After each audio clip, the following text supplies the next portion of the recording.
good. Okay, welcome back. Mr. Romano, can you call us back in from executive session, please? Yep. Mrs. Delaney? Present? Mr. Chumley? Present. Mr. Patton? Present. Mr. Rudy? Present. Mrs. Brinkman? Present. All present? Okay, item 3.0, the Pledge of Allegiance. Please join me in the Pledge of Allegiance. I pledge allegiance to the flag of the United States of America and to the republic for which it stands, one nation, under God, indivisible, with liberty and justice for all.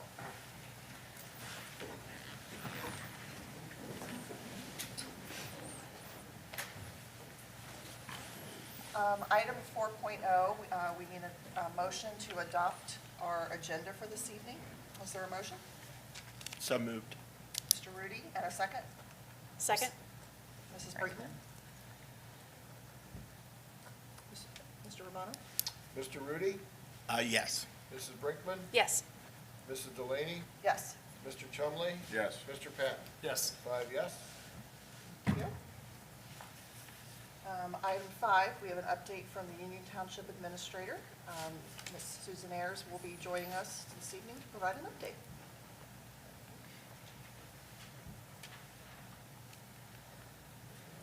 Good evening. Thank you to the board members for having me. Superintendent Adam, Mr. Romano, thank you.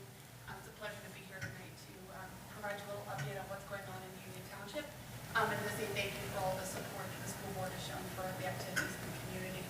We look forward to this upcoming year, 2023, and I hope, with your permission, I'll come back a few times more often and provide these updates. Hopefully they're helpful to your operations, and certainly if there are any questions you have for the township, you can ask me or get in touch at a later time. We're happy to continue those conversations. But we do have a lot of great projects going on that I think will be helpful for you and your families. The first, I think most directly, is we have been awarded townships some grant money from OKI, the Ohio, Kentucky, Indiana Council of Governments, to help put in sidewalks near West Clermont High School. So we are happy to report that with this grant and some match funds from the township, you're looking at 9,800 linear feet of sidewalk that will be installed in the Buxton and Shaler Road area. If you're curious about the specifics, this will be Buxton from Provision Living Nursing Home to West Clermont High School, Shaler Road from the north side of Shaler Road apartment entrance to the Shaler Road Kinder Care, and then Clough Pike from West Clermont High School to the existing sidewalk on the Estrella subdivision. So we're looking forward to slowly putting in more of those communication and transportation areas so kids can get to school safely. I reached out to some of your transportation folks a little earlier in the year to ask where some of the hot points were on transportation, with the idea of we can keep looking at these grants and trying to put in sidewalks step by step to make it a little safer for kids to either wait for the bus, walk to school, or have those transportation options. We are also working on the development of the old Glen High School campus. I know it's been particularly of interest to this board. As I hope you're aware at this point, as we've gotten a lot of public output, is that is going to be developed into a mix of apartments, some senior living, some green space that we are looking forward to walking past and the like, as well as some retail space. There have been some small hiccups with the lending market and interest rates going up, but our partners have committed to continuing that development. Phase 1 of the property development was transferred in 2022, and you'll notice if you're driving that area, a lot of site work has been done. They're going to be putting in extensive utilities to serve that eventual housing product, so a lot of that work has been done up to this point in time.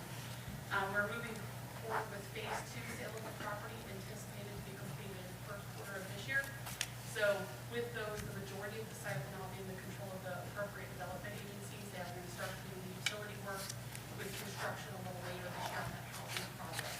So we're looking forward to having that come online in the township and see that development come back to life. Also, some other interesting things going on in the township. We are really excited in 2023 to be working with the schools about the new resource officer, the new canine officer of the school. I think it's been a great partnership. We certainly appreciate all the work you guys have done to work with our police department to help address concerns as they come up and help guarantee the safety for the students. We are also very excited about some new developments in the parks that I hope your families will be happy to hear about. We're working with the new Parks and Recreation Committee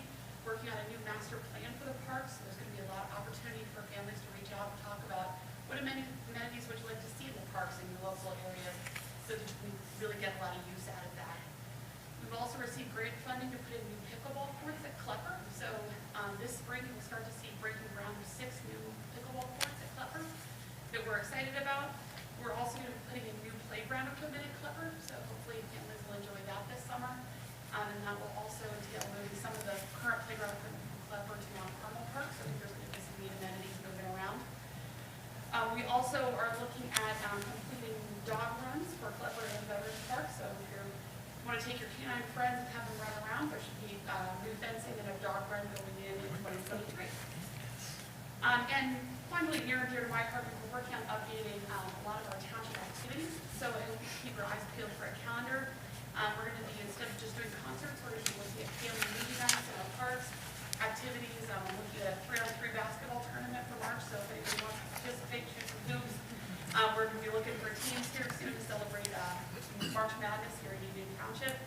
I'm really looking at a lot of opportunities for families to get out, help celebrate, work with some of our partners. I've talked to Superintendent Adams about maybe some cooperation around school enrollment time so that we can promote your activities at the township activities and then everyone can work together. So that was what I had this evening. I'm happy to take any questions, but really just to say thank you for your partnership.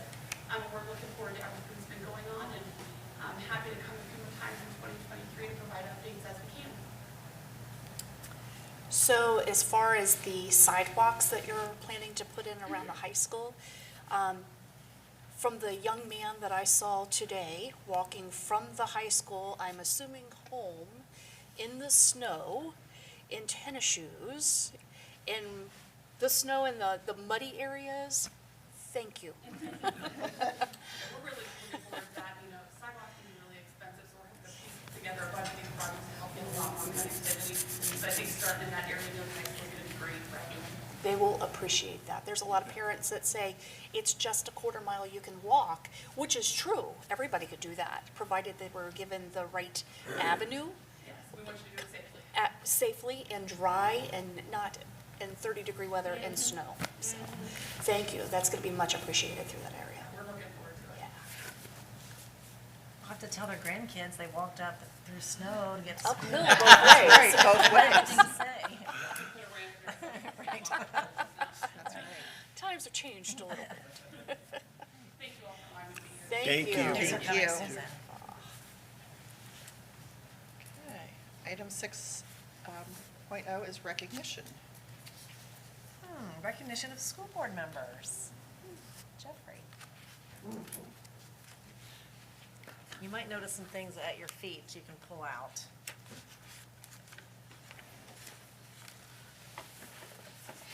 As you're aware, January, across the state of Ohio, is the high school board appreciation month.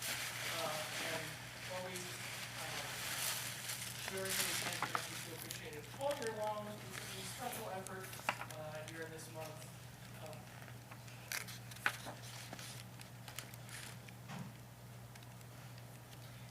So we have some gifts for you, some cards and notes of appreciation.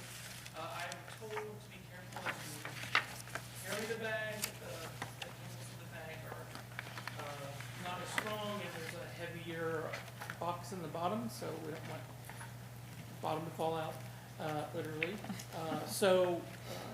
We also want to say thank you to our principals for all their work putting together the posters behind you. We wanted to have a visual display and put literal names with our appreciation. This year's theme from the Ohio School Board is success for all students. And so that's not a new thing for West Clermont. You have been talking about that for decades. And so we're just so appreciative of the work that you do. I want to say thanks. Thank you. There will be a blog post coming out that recognizes you all publicly, and we're going to have something put in the newspaper. I do believe it's easy for our community to take what the board of the work, to take the work for granted, and to take what you do month after month, meeting after meeting, taking on hard decisions, wrestling with all the factors we have to wrestle with to serve our students well. And so we want to make sure that we don't take for granted the collaboration and the strong leadership that you guys provide for us. We are so grateful, because as you look around in communities all across the nation, school board leaders and membership, it's been a tenuous time, and I think we are very blessed. And I know from here, we just see better and better things happening. So that would not happen without you guys. So thank you so much. We hope you enjoy your goodies. There's some special, like, it's one-of-a-kind work inside of your bag, thanks to Jeffrey, some one-of-a-kind things for you guys. So Thank you so much. Thank you. And we say we have our administrative team here and other guests, so I want to give them a chance to give their appreciation to the board. So another round of applause.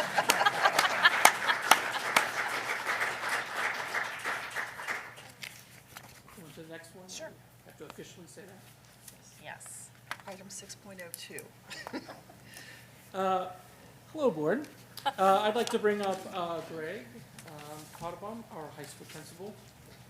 If you may remember, about a year or so ago, we were recognizing West Palma High School for their work, and we just received word that the high school is again being recognized, which is kind of a unique thing. So I'll read a little bit about why they're being recognized, then turn the microphone over to Greg, 'cause I'm sure he has lots to say. So at the 2023 Making Schools Work Conference in Orlando, the Southern Regional Education Board, each year they've recognized outstanding middle schools, high schools, and technology centers that have implemented some of the school improvement frameworks that they have, and that they're achieving success in what they consider their bold goals related to graduation, readiness, and credential attainment. On average, there are about 20 to 25 national Pacesetter awards each year. And as I was saying, last year, West Palma High School was recognized with the Pacesetter Award. And again, in 2023, we have learned that West Palma High School will be recognized, which is, it's unheard of that a school would get it 2 years in a row. So it just really speaks to the work of the administrative team, to the staff, to your support from the board and all the work that they're doing there, our teaching and learning department. So I'd like to recognize Mr. Potabom here with a certificate of recognition on behalf of the district to West Palma High School.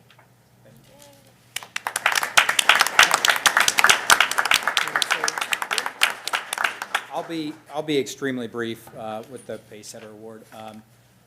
This award really goes to two things. One is Randy for having the foresight for the extra time, extra help, and the data and the gains we saw from that program last year and into this year. And then the second piece is I wrote about our Algebra 1 team, their value-added data, which is something I love, but people probably don't care about. It's basically expected growth, and if you make expected growth for a student, your value added should be 0. If you make high growth, or the highest growth that the state says you should make to be rated in the highest category, you would have a 2. Well, this Algebra 1 team had a value-added data of 14.18. So not only did they make the highest growth, they blew it so far out of the water, and they really did it by modeling collaboration, digging into their data, and kind of wrapping their arms around, you know what, we can make a difference with these kids. And so the reason we're being recognized for this award really is that team. So it's Kelsey Cook, it's Claire Smalley, it's Abigail Knoll, it's Sam Bessie, and it's Sarah Cook. And so those 5 people are the reason we're getting this. I know Jeffrey gave me a nice speech, but they really are the ones that need to be recognized. Thank you. Thank you. That's amazing. Okay, item 7, student voice.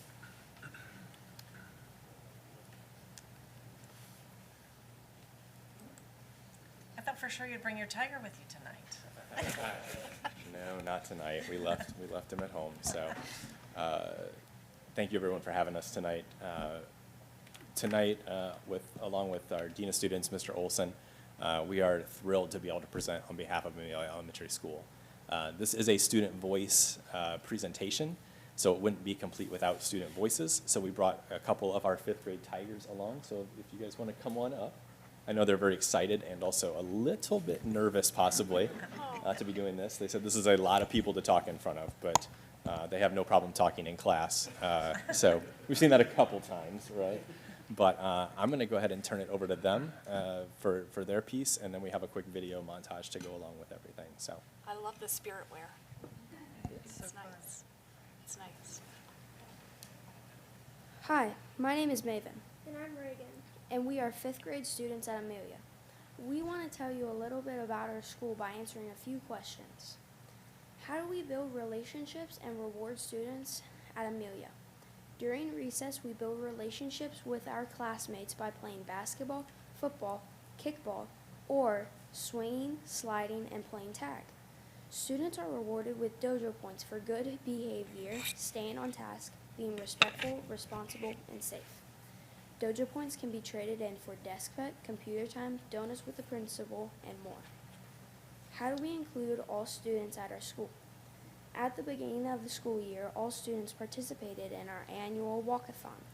This year's theme was Welcome to the Jungle. Everyone wore orange and black, or football attire, and celebrated raising money for Amelia Elementary. How do we provide our students with a voice at Amelia? Kids say it's always hot outside, so we built a shade structure on our playground to provide a cool space for the students during recess. What are some after-school activities that make Amelia special? At Amelia, we have a volleyball club where we learn to bump, serve, and more. Another after-school activity is science club. In the science club, you make experiments and learn about technology. What is your favorite thing about Amelia? My favorite thing about Amelia is Discover classes. What I most like about our Discover classes is art class because I love to draw and be creative. My favorite thing about Amelia Elementary is spending time with my reading buddy in 1st grade. We play math games, make crafts, do word searches, and read together. Our favorite book series is Elephant and Piggy by Mo Willems. We have a short video to share with you to show how other students feel about our school.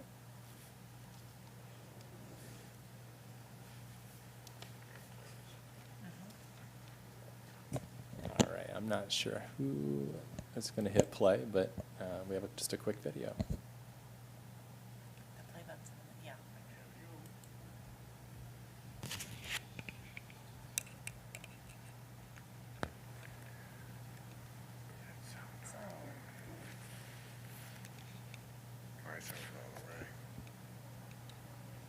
So, should we go get watch the show before? All right, there should be sound to this video.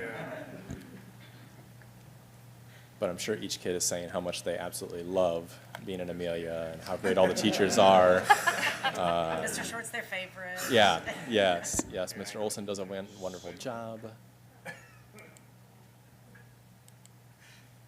She was talking before. Yeah, it's contested. Yeah, we try and fill the time. Yes, they love the board. They love all the time that you spend. Because it's the whole day that on There the we go. last week of school Yes. that we get to do it.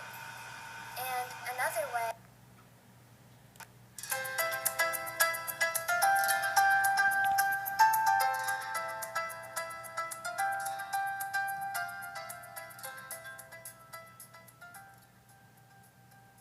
One way at our school to reward kids with dojo points is to get hot cocoa with our dojo points.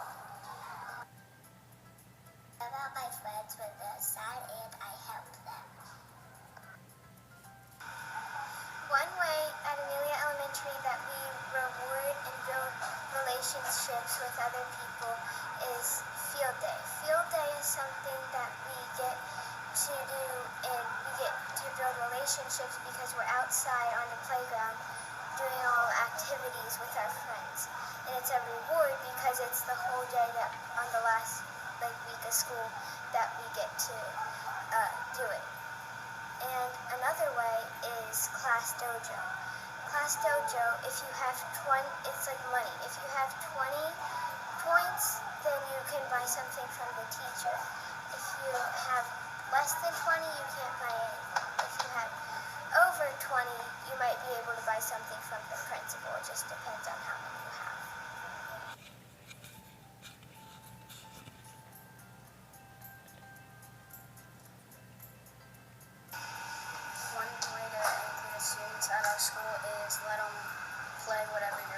recess.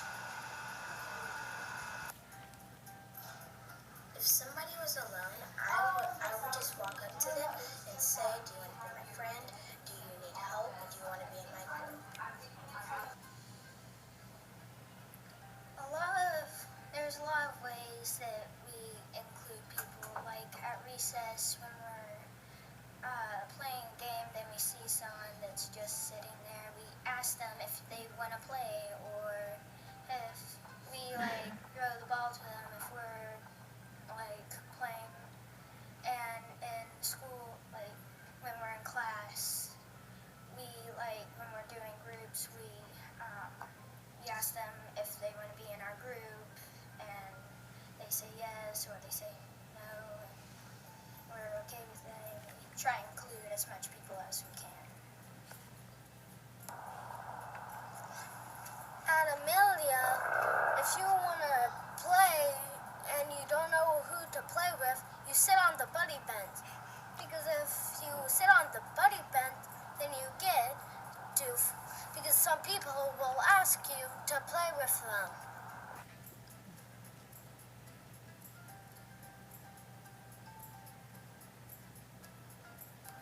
Here at Amelia Elementary, they give you a voice by letting you do choice boards.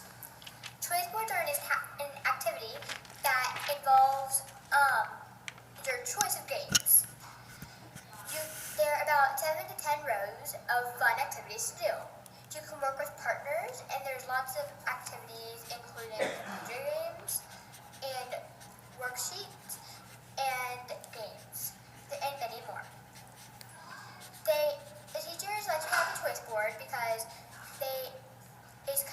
sometimes it gets boring just having the teacher tell you to do that, do that, do that. So you get a choice to do whatever you want, and you have to at least finish one row. Reward custodial points. We spend rewards on donuts with principal, hot cocoa, pajama day, summer assistant, and candy. We're picking rewards from a survey last year.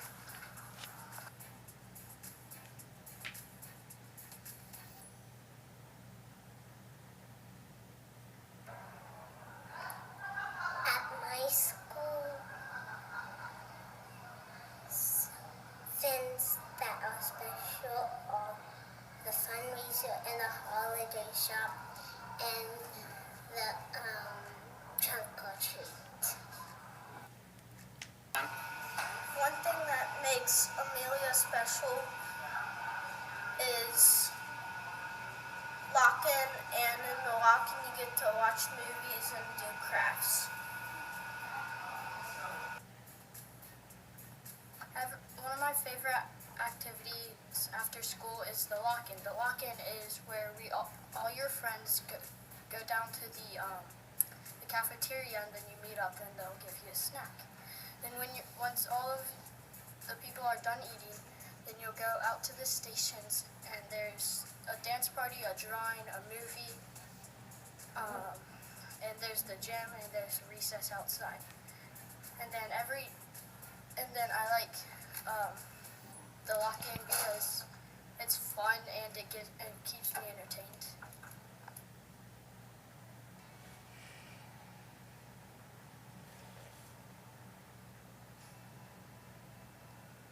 What I love about Amelia Elementary is the holiday spirit.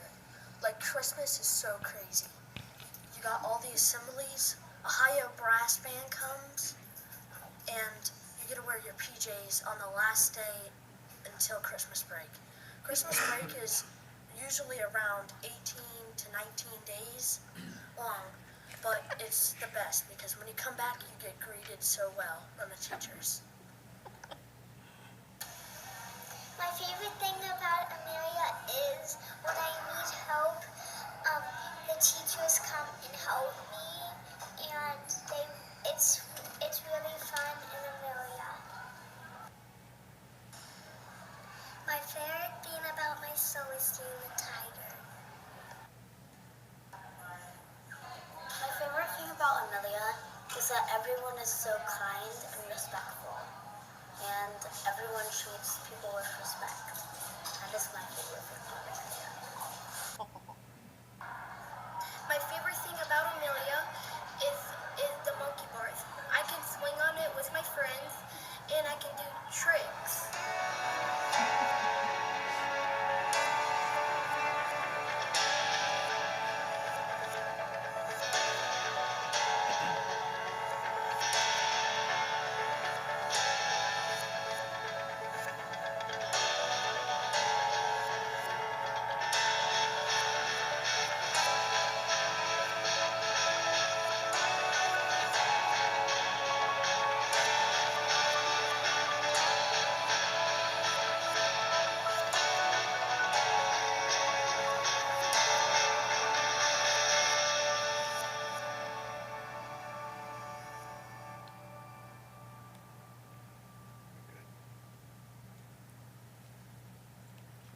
Okay.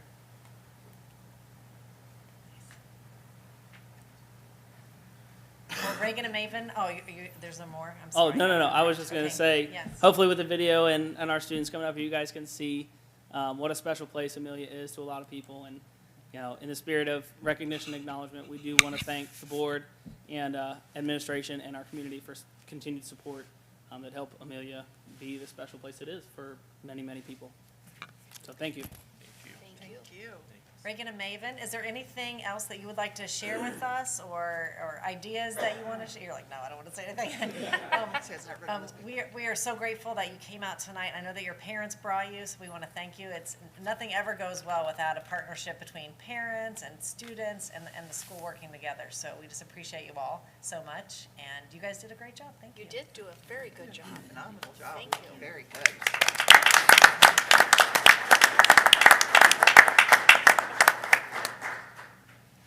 We know you may have homework to get to tonight, or dinner or something, so you're welcome to stay, but if you have things to do, we understand that as well.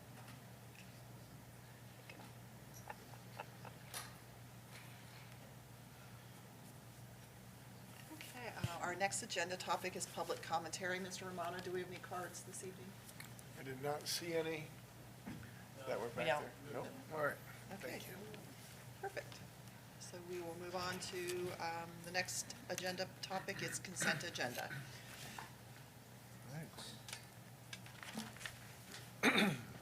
Good evening, members of the board, Mrs. Adams, Mr. Romano. In front of you is the personnel agenda for January 23rd, 2023.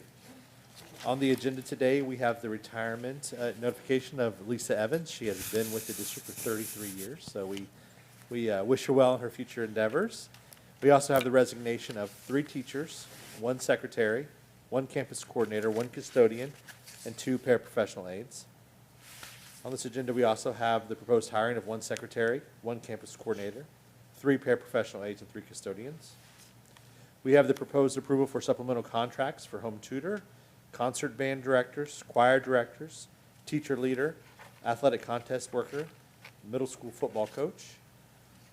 Included in this agenda is the transfer of 1 paraprofessional aide to a pre-K teacher, 2 part-time paraprofessional aides to a full-time paraprofessional aide, 1 custodian from 3rd shift to 2nd shift. In this agenda is the proposed approval for extended days for our new assistant treasurer, requested unpaid leaves of absences, the hiring of classified substitutes, and multiple school volunteers and student teachers. Finally, in the work beyond the contract section, included in this agenda, is the request to change FTEs by reducing 1 part-time parapro at the middle school and adding multiple full-time paraprofessional FTEs to support our students. Also included in the work beyond the contract section is the proposed approval for payments for those individuals who have participated in the as yearbook advisors and our cooperating teacher stipends. This concludes the review of the personnel agenda submission for your consideration. Thank you.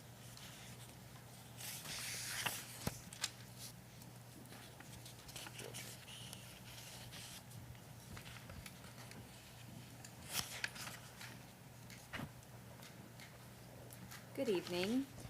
This evening we have 3 overnight field trip requests for your approval.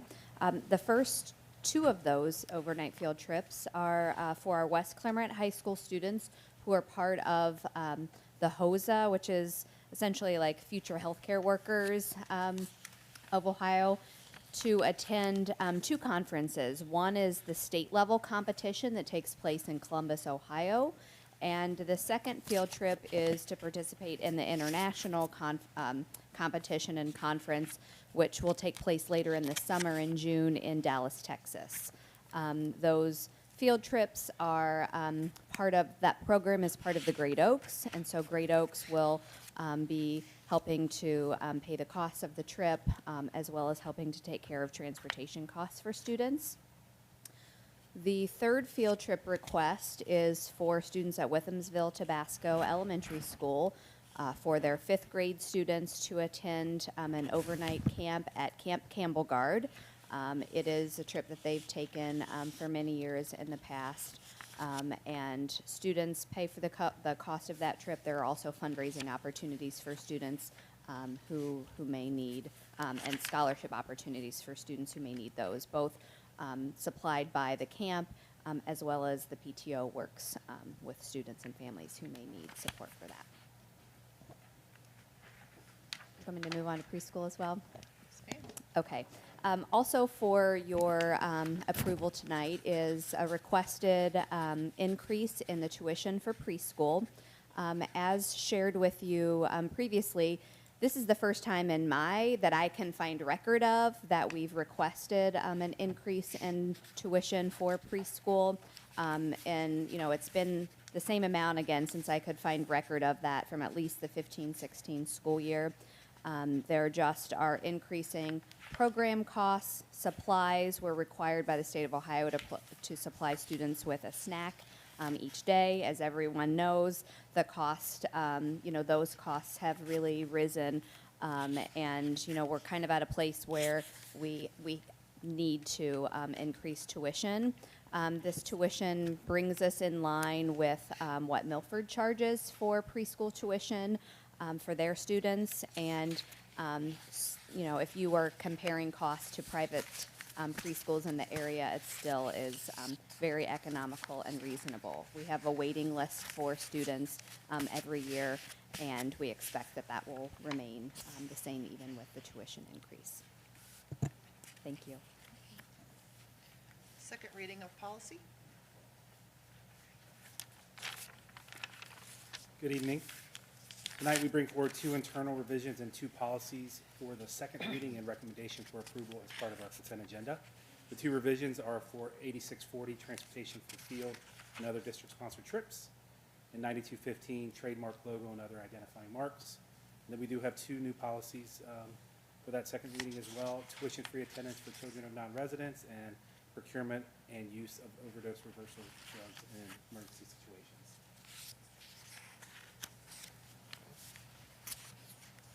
Item 9.07 is request for approval of minutes. Those are the minutes for the meeting that was held on December 12th, 2022. Item 9.08 is approval of minutes. That is for the organizational meeting that was held on January 5th, 2023. Item 9.09 are the list and requests for approval of donations. There are 6 of those.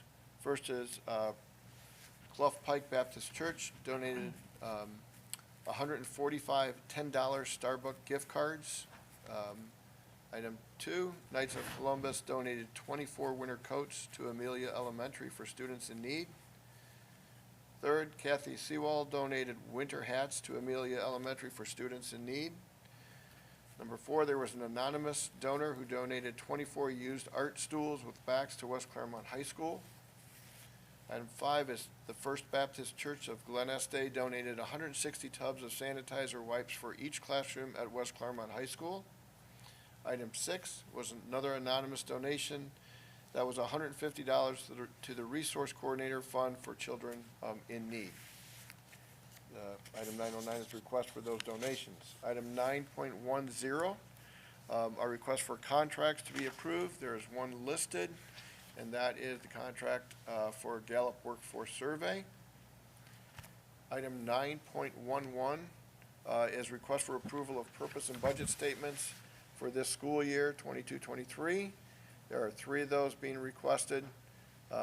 West Clermont High School Winter Percussion, West Clermont High School Fellowship of Christian Athletes, and the Withamsville Principal, the Principals Fund. Item 9.12 is the financial statements, bills paid, list, and investments. There's several items listed and several reports listed under that section that we have. So the consent agenda contains items 9.01 through 9.2, and between the superintendent, myself, and the administration request approval of those. You've heard the recommendation from the superintendent and treasurer for consent agenda. Is there a motion to approve the items? I'll make a motion. Mr. Patton, and a second? Second. Mr. Rudy? Is there any discussion? Mr. Patton? Yes. Mr. Rudy? Yes. Mrs. Delaney? Yes. Mrs. Brinkman? Yes. Mr. Chumley? Yes. 5 yes. Thank you. Item 10, superintendent's business. Mrs. Adams? I want to invite back up to the stage Mr. Greg Potabom. And Chrissy, are you joining? No, just a fan club. Got it. All right. Good. Glad you're here tonight.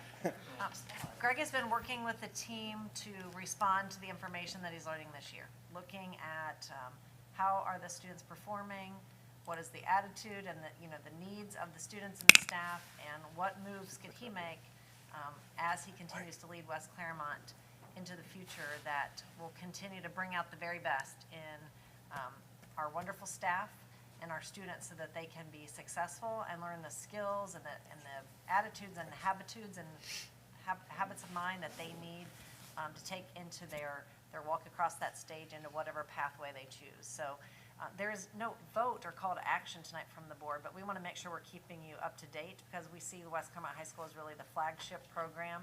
We're very proud of the high school's interest to continue to think differently about how high school might function to serve our kids best. And so thank you for. Reeves, the French teacher here at West Clermont High School. Sorry. So take it away, Greg. Well, thank you, and thank you, everybody on the board, for everything you guys do.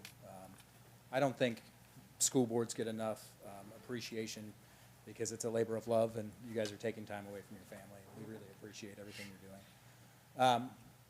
I want to start by showing you our current schedule, and this is the current model we've used.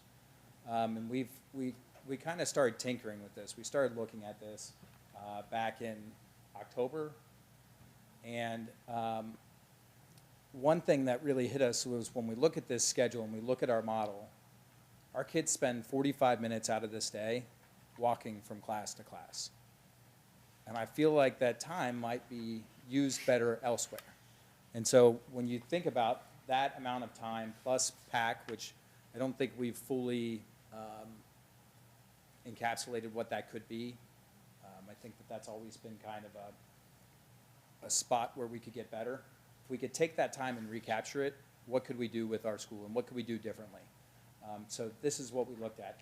ETEH was added last year, and that intervention has been incredible based on the data we have. And I'm going to show you some data points. Right now, currently, this is the reality for first semester grades for the high school. 41% of our kids are getting A's in the classes, but you can also see our failure rate sitting around 12%, 12.5%, which is scary. It's way too high. And so when you dig back into it, and we look at the kids that are attending ETEH, just 5 times in the semester, if you attended ETEH, that failure rate goes from 12.5% down to 5.6. If you attended it 10 or more times, the failure rate goes down even more. And I think we had one kid that attended it 80 times. They had no failures. So you can see the difference in what's going on when we can provide some academic intervention. So we started looking at different models and what different schools are doing and what things are doing to get creative to try to bring some more intervention to school. And so what I looked at was kind of a modified schedule. And this is modified probably 4 times since I started looking at it. And Ryan was at a parent meeting that I held last week on Wednesday, I believe. And it's modified since then because we're listening to feedback and you're listening to what smart people are giving us good ideas. And so here's what we're looking at. And this is kind of a unique model. But basically, it's a modified block scheduling where we still have 7 classes. And so if you see where it says, Monday and Wednesday, A day, we go to 4 classes, well, that second bell on every Monday and Wednesday is actually going to be where PAC is housed. But this is also going to be an academic intervention, and it's going to be an academic enrichment, and it's going to be a time where we can do a lot of things that we're not able to do now. I'd like to get to a point where we can have our clubs during the day. Our kids love our clubs, but a lot don't have access to them because they're held at 3:05, so it means if I'm in marching band, I can't go to a club. If I'm in sports, I can't go to a club. If my ride leaves, I can't go to a club. And we have a bunch of clubs that kids want to access, and they can't. And I've sat in on clubs, and you just watch the slow drip of kids that leave because their ride's here. They get the text, and it's up, I gotta go, up, I gotta go. And they want to have these things. And all we're doing is taking that time that kids were walking around the hallways and giving it back to them in the day. If you need time to work, a silent study hall or whatever, you can use that time. And I know a lot of our high-flying students can definitely use that time because they're taking 6 or 7 honors, AP, CCP classes, and it's really taxing their day. So we started thinking about all the wonderful things we could do. Obviously keep ETH, but now we can do more targeted intervention and we can look at things a little bit differently and look at how we do school differently. We don't lose anything from the academic day. We don't lose any hours. We don't lose any time with kids. We don't lose anything. All we do is gain this time. Now, Christy and I know that we're going to have a very heavy lift on exactly how to structure this and how to keep track of it and how to make sure that this is effective. Because if we go in and just say, well, this is going to work, do it, it's not going to work. We have to have systems in place. And I know that we're going to have pitfalls along the way. We're going to have ups and downs. The feedback from our teachers almost overwhelmingly was, if we go to this, can we see our kids, all of them, on Fridays? And when you think about their logic behind it, it makes a lot of sense. I hate to see a kid on a Wednesday and then not see them again till the following Monday. That's a long time. And so can we see our kids on Fridays? So Christy and I said, well, this is going to be hard to do with our CBL priorities because with career-based learning, we're actually going to be able to give kids a schedule to where they'll be here on Monday and Wednesday, and Tuesday and Thursday they'll be out working. And so we can give them a whole day. And that was feedback from our community partners. They didn't want kids coming to them at noon or at 1 o'clock. They wanted them for the whole day. And I said, I can't do that. I've got a high school to run. Well, if we make some small changes, we can do that. And it'll open up more doors and hopefully more internships and experiences for our kids. And so on Friday, Christy figured out how to make it what we call a skinny day, or just back to our regular schedule again. And it allows us to basically take the CBL bells and make them at the beginning and end, so the kids would have late arrival and early release that have CBL, and then everybody else would be there the whole day. The one thing that I would do with this schedule is I would get rid of early or late arrival. Our late arrival to school is, I don't know, a better way to say it, it's kind of a mess, and it's just not working out. And so when things don't work out, you have to admit it, and you have to fix it, and that's something we're going to do. Also with PAC, we're able to preserve the pathways, but we're able to strengthen them a little bit. Right now, if you saw our original schedule, our freshman lunch and our 11th and 12th grade lunch are about an hour apart from each other. You know, one's from 10 to 11 and one's from 12 to 1. And so our link crew can't provide them with the supports that we want. Well, with this, link crew can provide them with all the supports that they need because they can be in there all the time. And our link leaders are so excited, that the people that support link crew, to have these kids and to really work with them in PAC and get them out with kids. When they are working right now, I currently have to pull them from class and send them somewhere. And there's so many different times we keep having to pull kids from class for different things, whereas if I have this time built in the day, I don't have to pull kids from class. And so I'm hoping it's more FaceTime. They can go deeper into the material. They can kind of look at our instructional practices and make some changes, because it is going to require a different thought if you're a teacher, because you can't just stand and talk to somebody for 90 minutes. You're going to have to make changes, and we're going to have to think about how we teach. And hopefully with our instructional coaches and with the coaching that we do as administrators, we can make that jump to the next level. Everybody that I've talked to that does this right now and has this flexible time has really used it to target intervention, especially as the quarter gets closer to the end, because that's when grades become really, really important. But I think it provides a lot to our kids, and really it's just saying, okay, we're not going to sit as much time in PAC Weekly. which is what our teachers want. We're not going to have as much time in the hallways. We're going to spend more time just in classroom and getting help. I've met with a group of students, all of our teachers, and I've had 2 different meetings with community members. And I'll just give you a little bit of what they have to say. I think you guys have this presentation in front of you. I won't read everything that is said here. The one thing the kids really like is the intervention bell during the day. They would like to have extra time, extra help in the morning, but their parents really don't like that. So after consulting with the teachers and the parents, I can't let the kids make that decision. They like the opportunity of having to come every other day if they're a senior and they have that CBL bell. And the graduating seniors are disappointed that they don't have this flexibility this year. And so I was happy about that, but sad at the same time. Our teachers, it's weird, when I asked our teachers, do you think our schedule works for all students? 22% said yes. And so 78% are saying no or kind of. And if it's kind of, it's no. If you're saying it kind of works, that means it doesn't work for our students. And so we have to think about all students in mind. They really like the idea of preserving the pathways for PAC, and they're very enthusiastic about it. I will say our newer staff is probably more enthusiastic than our more veteran staff. And what I'm hearing from the veteran teachers is, and I understand it and I respect it and I totally get it, but I've got 2 years left. This is a change that I'm going to have to make, and it'd be easier just to kind of coast off at the end. And I get that, and I totally respect that. But if I waited for everybody to retire before we made changes, we'd never make changes. Our parents, we just had a meeting, and I got feedback. This is the feedback I got from all the parents from the meeting. And I won't go through all this, but they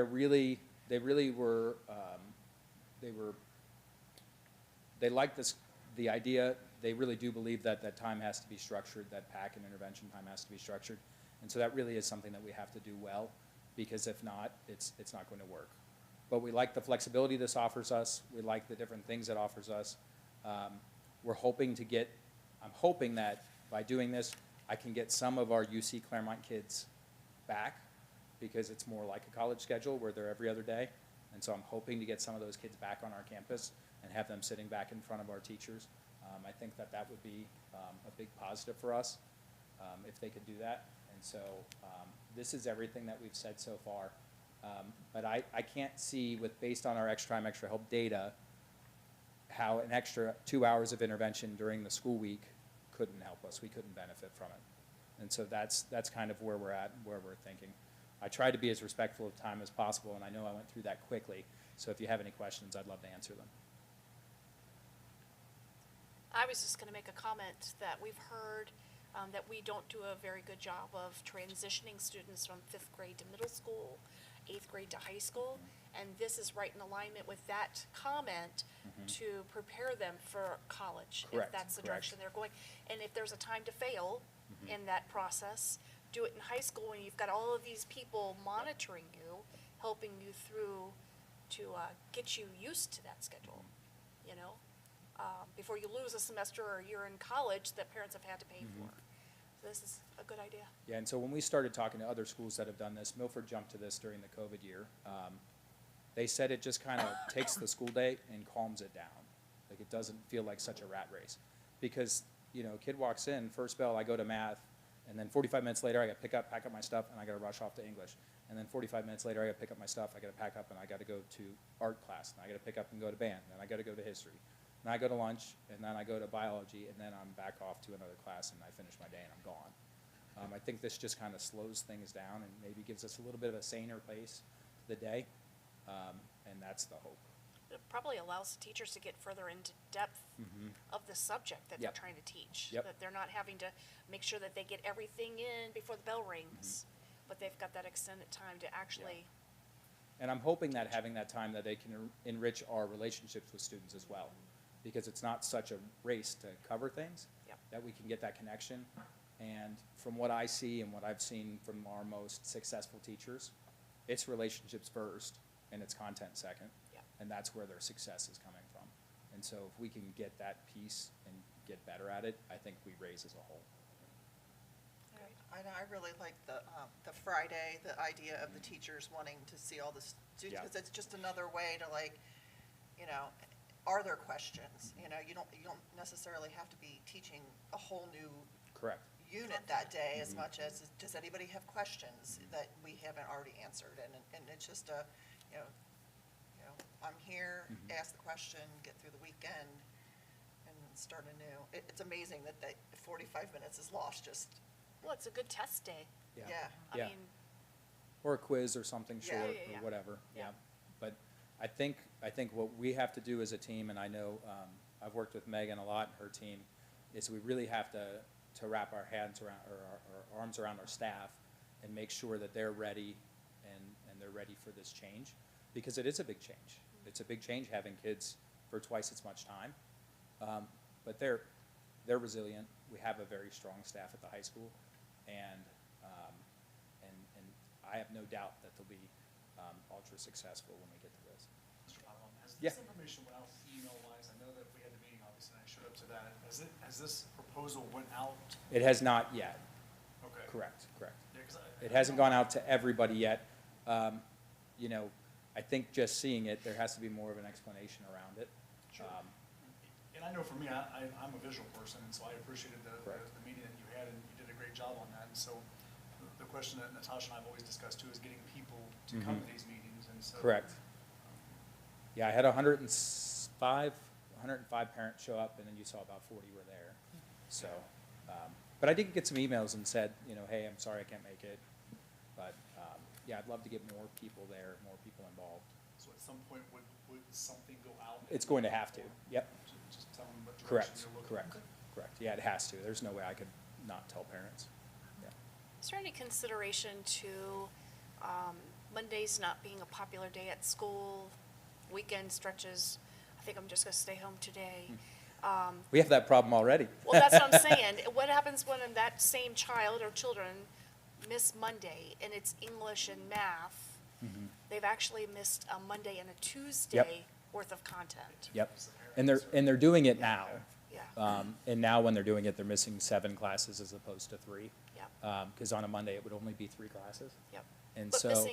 missing English and math Correct. is much different Correct. than missing English, Absolutely. art and Yep. music, Mhm. you know? Yep. Yep, and so that's where we'll have to be strategic and target that intervention.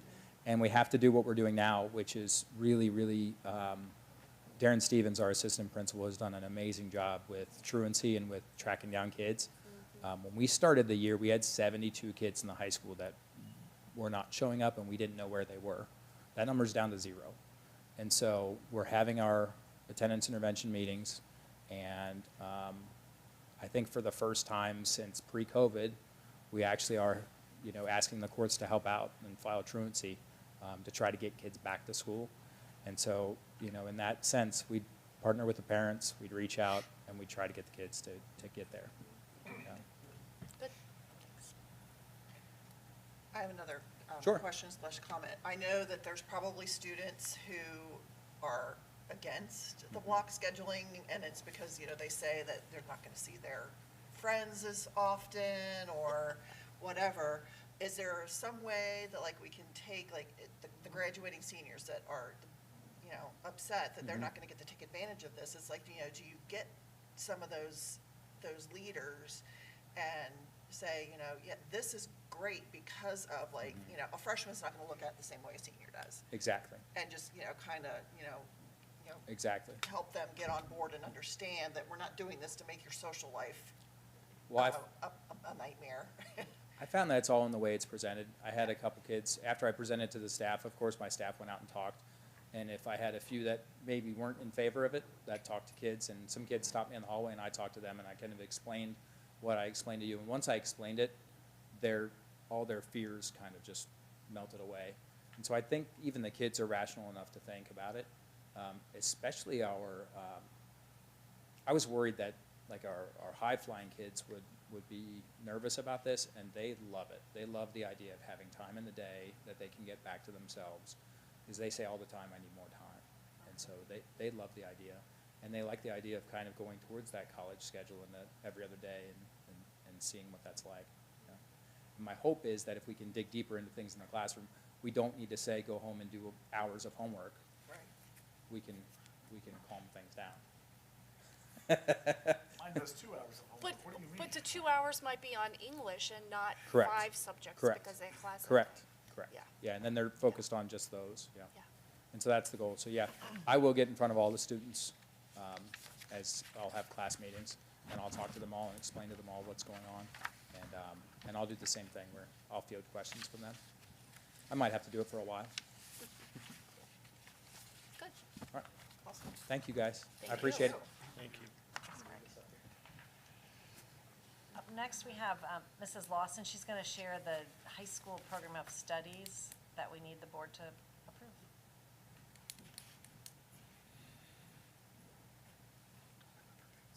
Good evening, members of the board. The program of studies is quite large. It's an exciting program of studies. So I tried to, over the last few weeks, put in your board updates, just isolating those exciting updates for you so that you wouldn't have to sift through and try to see for yourselves. But I did want to make some space for conversation before approval to see if there were questions that you had or items that you wanted to comment on.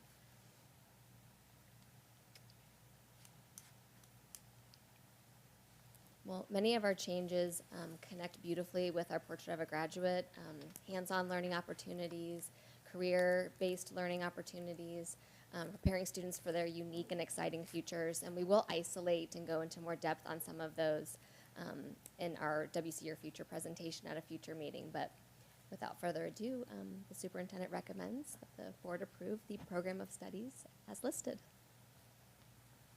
Standing, you've heard the recommendation of the superintendent. Is there a motion? So moved. Mr. Rudy, and a second? Second. Mrs. Brinkman? Discussion? I was quite impressed, to be honest with you. It acknowledged that there's some classes that are not popular, lack of interest, if you will, and let's retire those and see what the kids want and incorporate those and making sure that they meet the curriculum and all of that. I think you've done a very good job at that. I like that the forensic class is now a 2-part, and you have to take the first part before you can take the second part, which allows for the content to go deeper and take all of the students along the way as opposed to picking up and, you know, kind of piecemealing it together. So I think you've done a very good job at putting this together. Well, thank you. Special thank you to Christy Otten, who works very closely with the teaching and learning team and our teachers. We're really proud of the opportunities we can offer students. Thank you. One of the observations that I noticed and I understood was, we're dialing back a few of the AP classes that can be satisfied with a CCP class. I know the students, just from my own personal, my children's processes, they're going to get the same college credit for those classes, but is there a financial incentive going from one to the other? Because I know the AP classes can be rather costly to the student, to their families. I think that there is a nice CCP benefit to the families, for sure.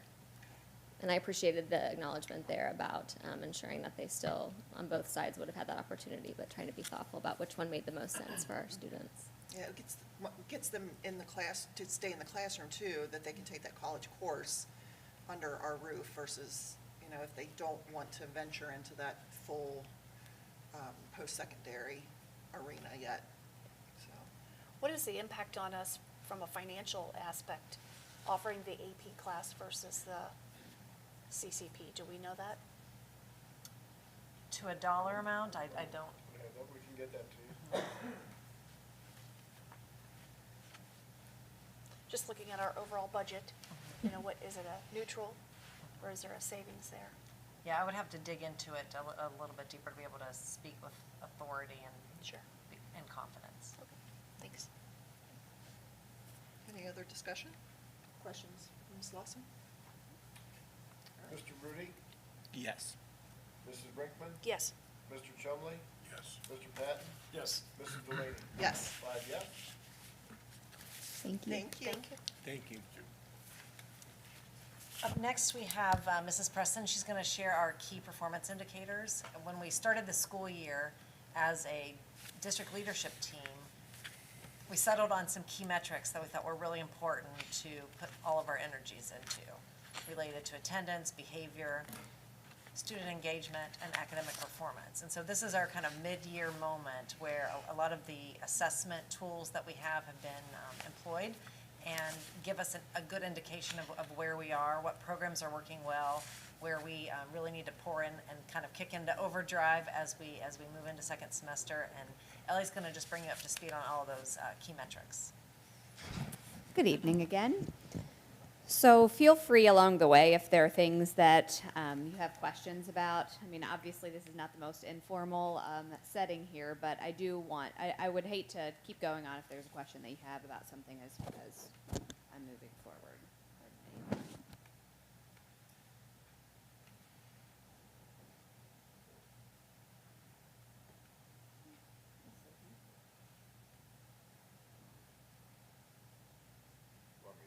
There we go. So as Natasha said, as a district, we're looking at indicators of our performance and really trying to be mindful of measuring the impact of the things that we're doing, the action steps that we're putting into place, the processes that we're working to strengthen. We know with certainty that everyone in our district is working so hard. We want to ensure that the hard work is paying off. And if things aren't moving in the direction, aren't indicating progress towards the metrics that we have decided we're looking at, well, then let's do some mid-course corrections and let's be more mindful of being able to measure progress along the way instead of waiting until next spring or next summer, crossing our fingers and hoping that we have changed outcomes. And so this is really our first step in this direction in terms of having a more formalized, comprehensive set of metrics to use. But we're still learning and growing through this process. And so I imagine that the next time I come, we'll have learned from our experience and we'll be able to share even better and more robust information with you. So we're excited to be taking this step and look forward to where it's going to take us.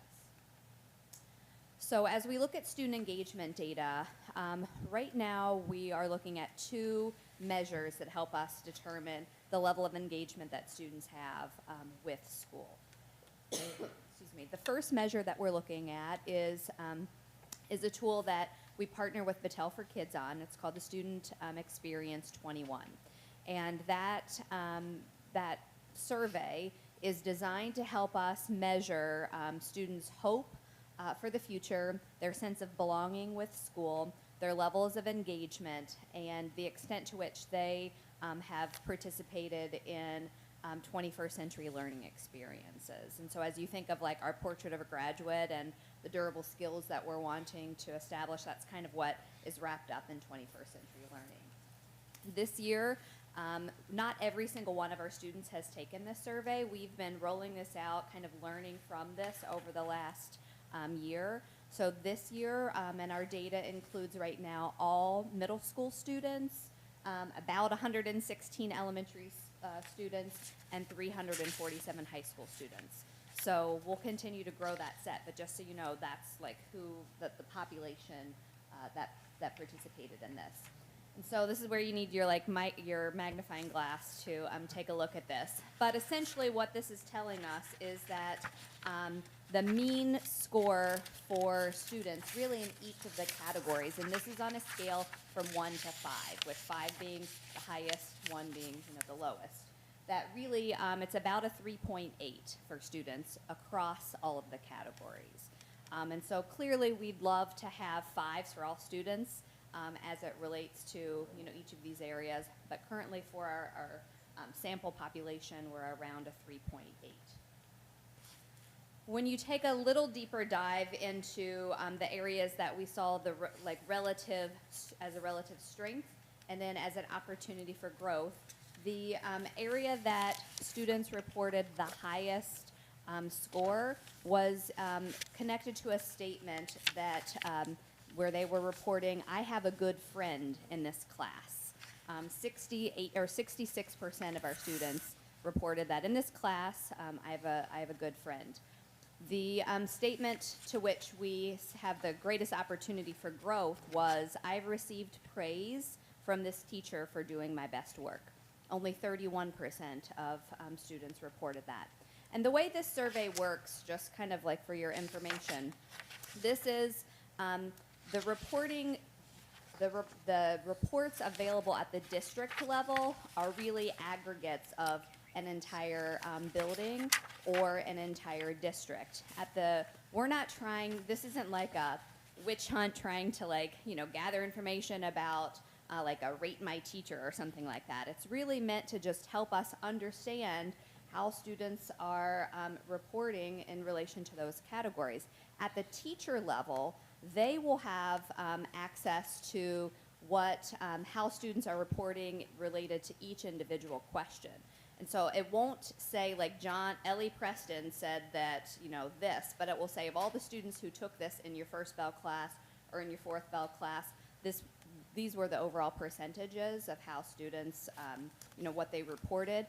And then in addition, teachers are provided with materials and resources that help them think about next steps that they can take to strengthen students' hope and belonging and levels of engagement and so on and so forth. And so it's really meant to be informative for teachers and to provide them a path forward as they work to strengthen this for students. The second measure of student engagement that we have right now comes from our instructional rounds data. Over the last few years, district level and building level administrators every Wednesday have been coming together to kind of help us calibrate our expectations for high quality practices related to instruction. And this year we've incorporated the opportunity to just sort of be looking for levels of student engagement. And it's kind of challenging in some ways to really define engagement, but we're really looking for indicators of students' participation, their levels of readiness to participate fully in learning as kind of measured by their curiosity or their participation or just their desire to learn more. And so out of 761 classroom visits that have happened so far this year, and this is on a scale of 1 to 4, our mean score has been a 2.73. And so that kind of lines up with our Student Experience 21 data to again just kind of help us have an overall temperature check for the levels of engagement that we see across our classrooms. Our next indicator that we are looking at is student attendance. The pie chart on the left shows where we were at the end of last year. So last year is reported on our district's report card. Overall, for the entire district, we were at 90.3% attendance with 9.7% of students, not attending, I suppose, on average. And currently, for all students, we're at 92%. Our goal for this year is 95%. That's where we'd like to see overall attendance levels. The second way we look at attendance is by looking at the percentage of students who are considered chronically absent.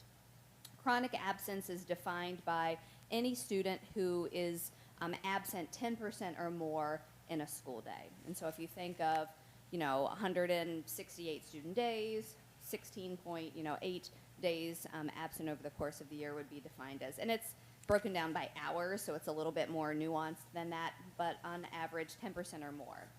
The first set of graphs there was our chronic absenteeism percentage at the end of last year. So overall last year, 30.3% of our students were considered chronically absent.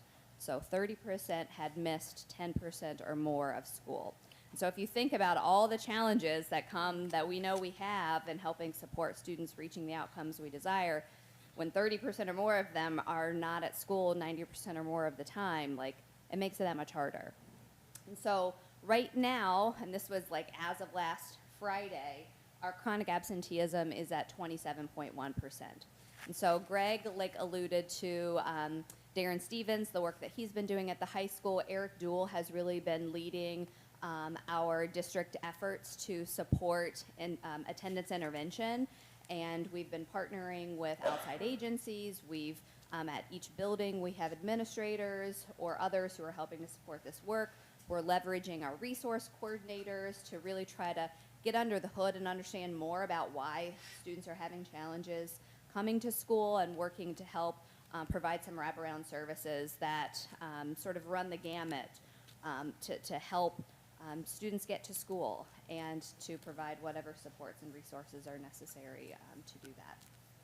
So we are seeing the fruits of that labor, but it's, 27% is still much higher than what we'd like. Ellie, I just want to add that when we were looking at the absenteeism recently, correct me if I'm wrong, that the absenteeism at the high school and the middle school match right now. Yeah, it's really. And so when we always say it's transportation is our biggest problem, and certainly it is a challenge at the high school, but a place where we provide transportation every day has the same absenteeism as the high school where we don't. Yeah. So it's not so easy just to put a yellow bus as an answer to our problems. Well, and in fact, and I don't have the specific data, I could provide it to you, but the work that Mr. Stevens has been doing specifically to the high school and really trying to uncover of the students who are truant, what are the reasons? Transportation by far was one of the lowest, that there were so many other factors. It's obviously a really complicated challenge. And in fact, as we look at the elementary school, kindergarten and first grade have our highest percentage of students currently considered chronically absent. And so that's one of the things that we're talking about as we're approaching our kindergarten registration and information night. How do we convey? I think sometimes there's a misconception maybe that kindergarten, it's okay, we can, you don't have to go today, or we can skip it, or we can, take a week's vacation, or whatever it might be. And so I think just an education campaign is something that we can do to just really help provide more parents and families with information about what that means when students aren't able to be at school. Our next measure that we look at is our discipline data. This is a snapshot of our district's discipline dashboard. That this is for all buildings and all grade levels from the beginning of school to last week. And this, we're able to really dig in and kind of, like I said, get under the hood to understand more about the types of infractions that we're seeing, the places, the times where we're seeing a higher level of frequency with discipline. But even just looking at this overall dashboard, you can see things that sort of stand out to us initially, of all of our discipline incidents, 52% of those involve students who have economic disadvantagement. Another thing that stands out is the percentage of males versus females who have been involved in discipline incidences, or those who are students with disabilities. So it doesn't really provide us with the answers about what to do, but the data really helps to provide us with better questions that we can ask as we try to uncover kind of what the root cause is for that and how we can work to address that. If you were to just visually see sort of a summary of the peaks, the relative peaks and valleys of our discipline data, you can see we sort of peaked in September with a large number of incidences, and the different colors represent different grade levels. So you can see, 8th grade and 9th grade are, some higher grade levels of higher incidence than others. But you can see that we're on a positive trend lately. And just some facts to sort of summarize. We have seen, if we were to look at from September to October, for example, we saw a 22% overall decrease in discipline. And the number of students, so sometimes students have multiple incidences, but also the number of students involved was decreasing as well. As I mentioned, 8th and 9th grade, the incidences are higher there, but 8th grade has seen a 35% decrease since September, and so that is also trending in the right direction, as is the middle school as a whole, with a new administrative team, a new opportunity to really reestablish expectations and help students set priorities. We expected that there would be some trending upward as we really just try to help students understand you know, the West Clermont way for appropriate behavior at the middle school. If you were to look at the three most common incident types, abuse of another, disregard of directions or willful misconduct, and disrespect to school authority are the three that are reported most often. And I found it interesting that of all the incidences, between 15 and 16% happen on the bus.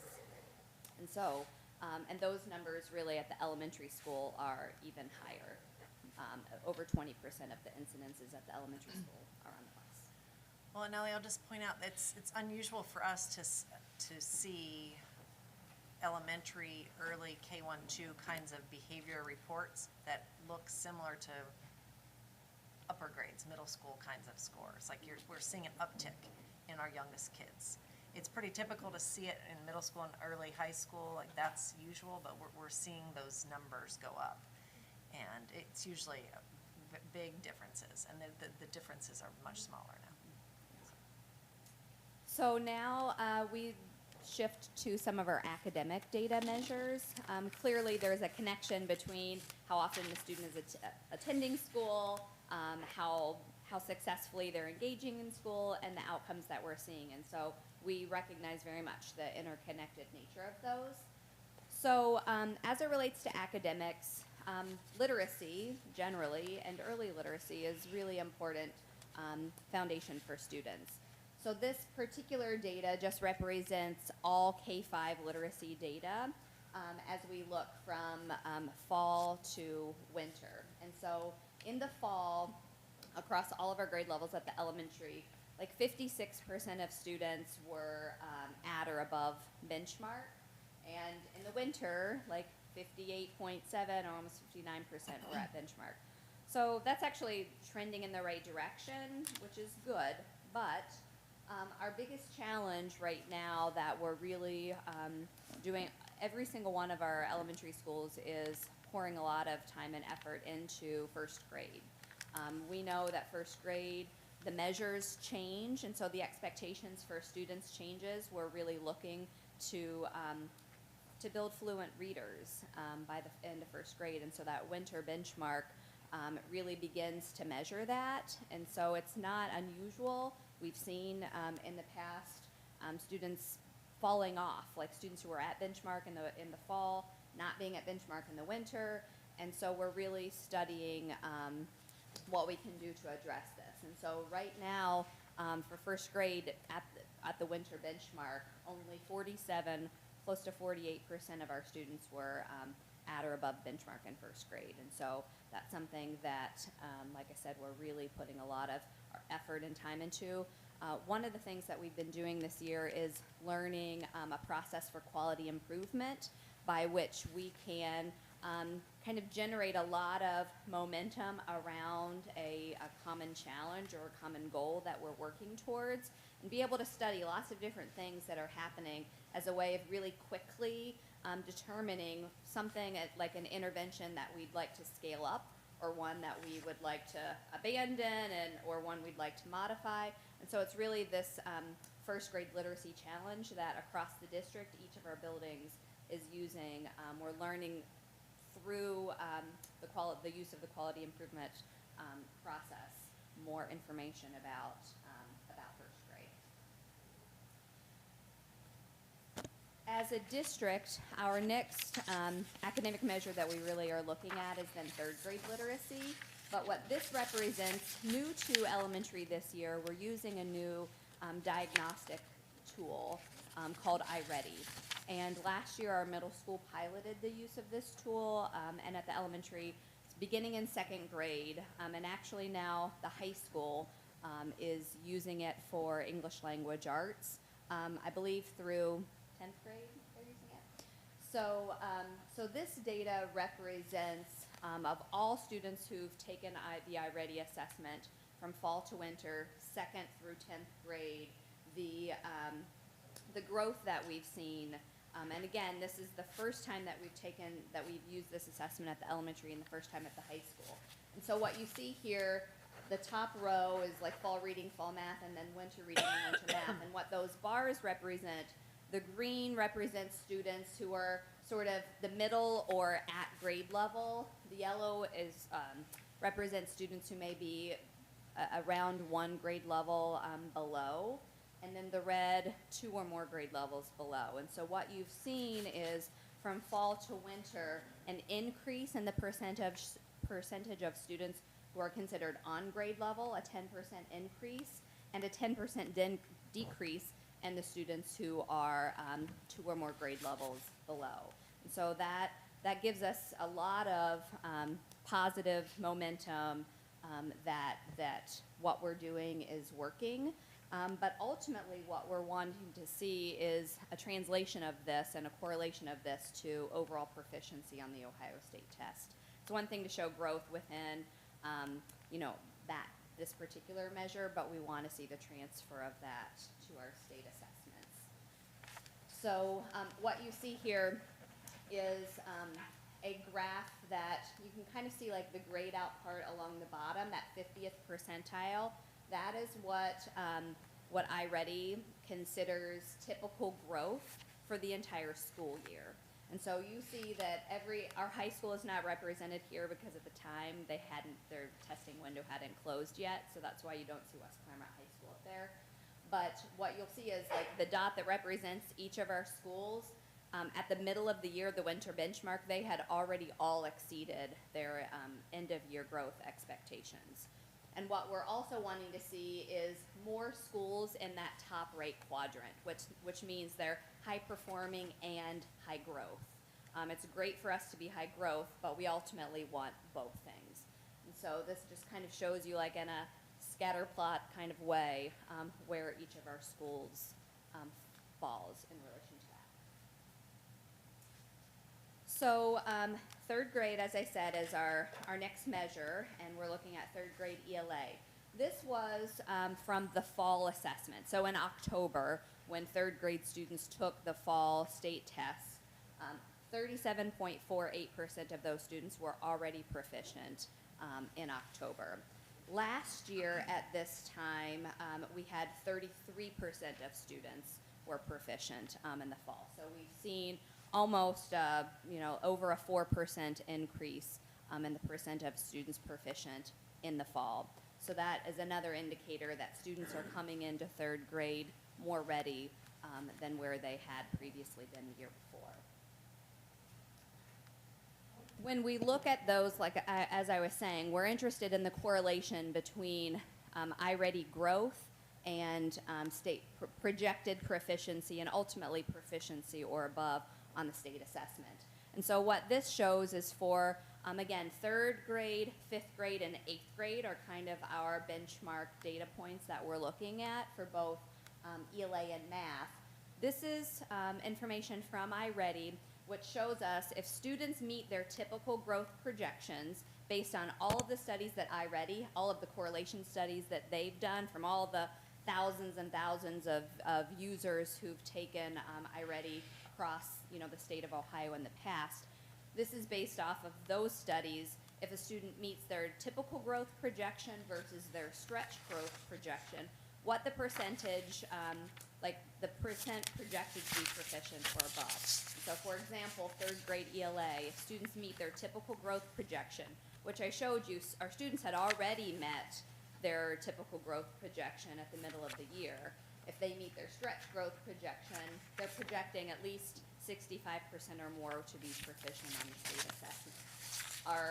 The third or the fourth column there is the percent proficient that we had on the spring assessment in spring of 2022.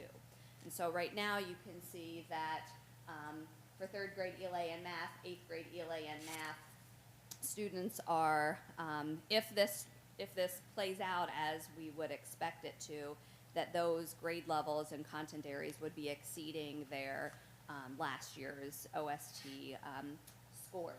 We're looking at fifth grade ELA and fifth grade math as ones where they're less than what they were in the spring of last year. And so we're digging a little deeper into what that might mean. The next measure that we look at is ninth grade. And, Greg in his presentation talked a little bit about the failure rate for first semester. One of our indicators is looking at students who, by the end of ninth grade, successfully complete and earn credit for at least 5 courses, including English and math.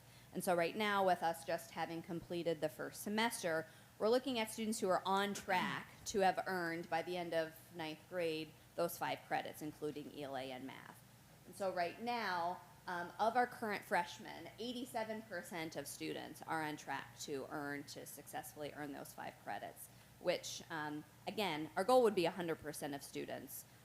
But we're trending for sure in the right direction, and the high school is really working on a plan for what we can do for those students who may not be.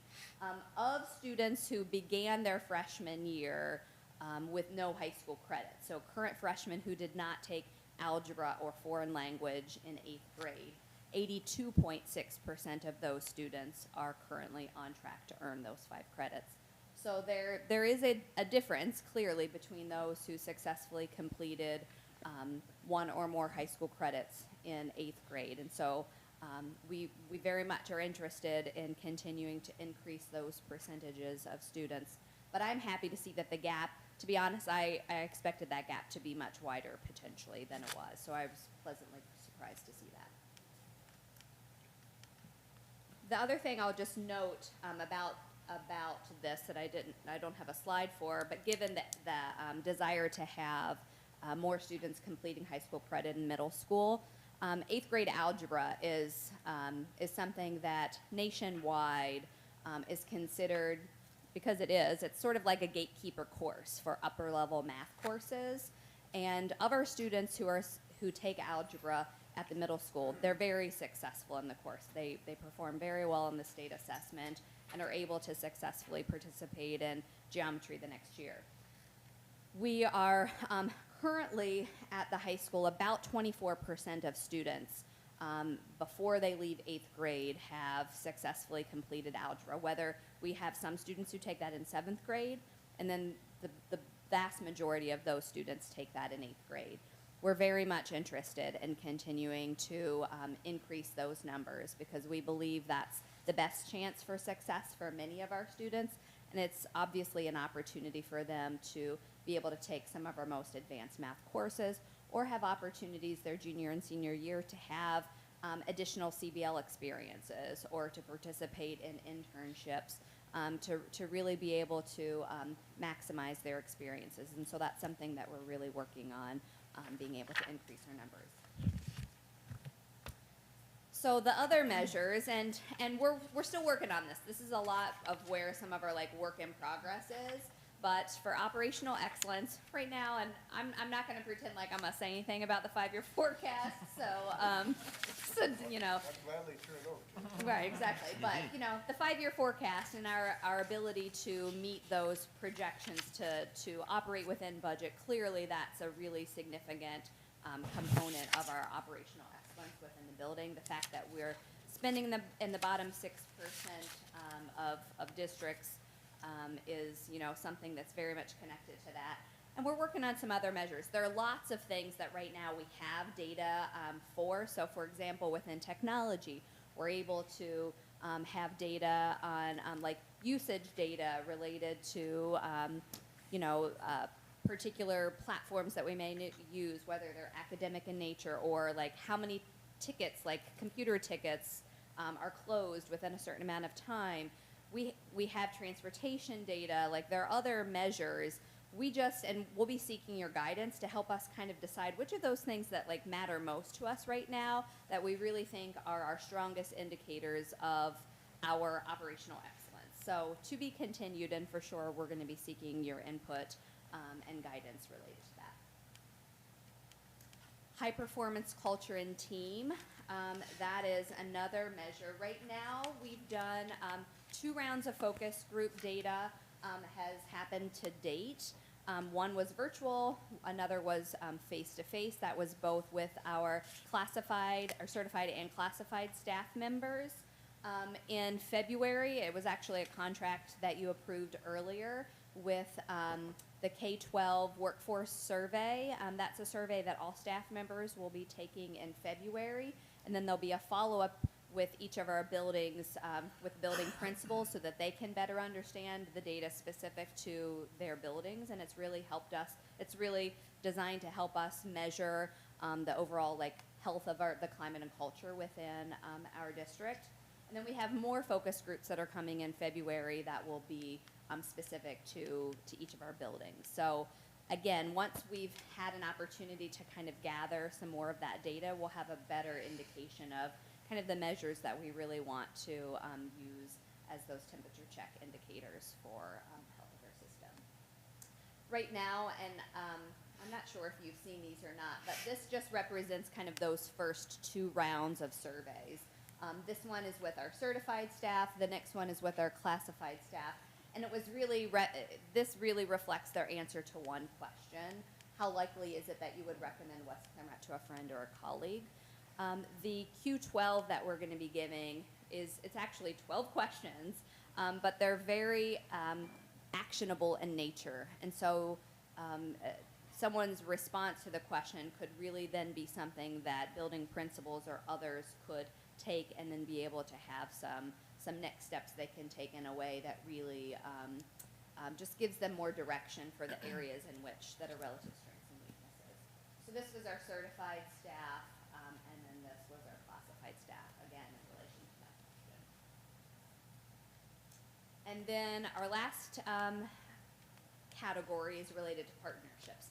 And again, we've got lots of data, lots of things that we can know about this, but which of these things are going to really matter most to us, that we're really going to want to be able to report out as indicators of how we're doing. So we have data related to internships, and so it's great for us to have business partners, but how is it actually translating for students? So right now, as of today, we have 32 students who are actively participating in an internship. That's not counting 170 students who have career-based learning experiences in addition to any internship. So in total, about 200 students who have either an internship or a career-based learning experience.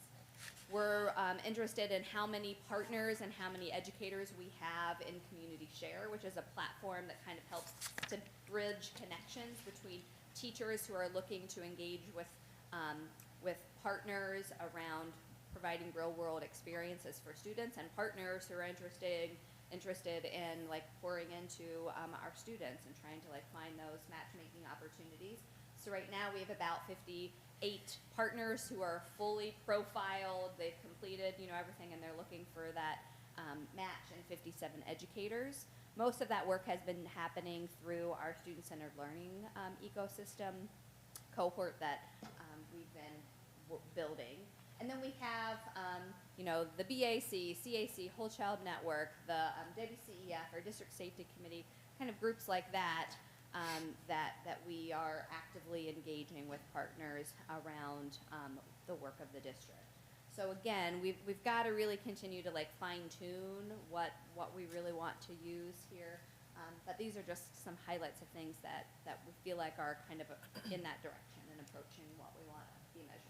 And we don't really take attendance at boosters or PTO, but that would be another bullet we could put up there, because of course we have that level of partnership as well. Yeah. So that's what I have this evening. I don't know if you all have any questions, but I'm happy to answer them if you do. Good information. Thank you. Great. Thank you. Oh, Ellie, you're still up there. I think it's the calendar now. Yes. Item 10.04, district calendar. Ellie. Right. So I've just been chatting with you a lot tonight. So in December, this is January, right? So I believe in December we brought to you, I know it's like Groundhog's Day sometimes. In December we brought to you our proposed district calendar for the 23-24 school year. We had our public hearing. We've had the opportunity for any feedback to be provided to us. This calendar was created in partnership with our Teachers Association, with input from administrators and others, and we're really excited to be at a place where we are ready for your approval. So Tonight, on behalf of the superintendent, we're requesting approval for the 23-24 school year calendar as presented. Great, thank you. For the recommendation of the superintendent, I'd like to put that on the floor in the form of a motion and ask for a second. Second. Mr. Chumley? Any discussion? Mr. Romano? Mrs. Delaney? Yes. Mr. Chumley? Yes. Mr. Patton?